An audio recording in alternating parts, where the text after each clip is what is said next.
Fog and then heat. Fog and then heat. Those are the big stories for today. Starting this morning with that patchy fog, a dense fog advisory issued for inland Palm Beach County until 9 a.m. But that doesn't mean that we aren't seeing other spots where there has been some dense fog this morning. There's a look at downtown Stewart on our Live 5 camera. That looks pretty good there. You can see maybe a little bit of fog around some of the lights. See how there's just sort of a little haze around the light right there and down here too. But it's not too bad in the Stewart area right now. Here's that dense fog advisory for inland Palm Beach County until 9 a.m. By then, everything should burn off pretty fast as the temperatures start to climb. But there's a look at where we're seeing the most fog and even just some light fog. In the gray areas, less than 5 miles of visibility compared to the red areas, which is less than a quarter mile of visibility. So we have less than a mile of visibility from Lakewood Park to Fort Pierce to Hutchinson Island and Port St. Lucie down to Stewart and Hobe Sound. And then you get into Tequesta and Jupiter Farms and Palm Beach Gardens. And we're talking less than a 2 mile visibility, less than a mile, less than a quarter mile around Pratt and Whitney, out around Indiantown and Canal Point,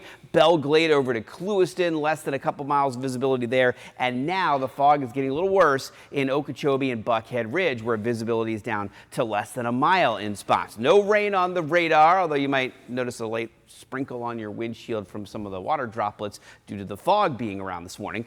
Temperatures are in the 60s right now. We'll make it up into the mid to upper 80s today. Even low 90s possible around the southern parts of Lake Okeechobee. High pressure remains in control, which is going to give us 2 days of near record high temperatures without much of a chance for rain. What we're watching is this big system developing in Texas now. It will move across the southern states here, across the Gulf Coast states during the day tomorrow. And then the cold front will move through our area Friday morning, bringing with it a chance for rain. But once it clears the area by the afternoon, that colder air moves in and settles in for the weekend. So here's a look at your 7-day forecast today. Mid to upper 80s and about a 10% chance for rain, around 90 degrees tomorrow.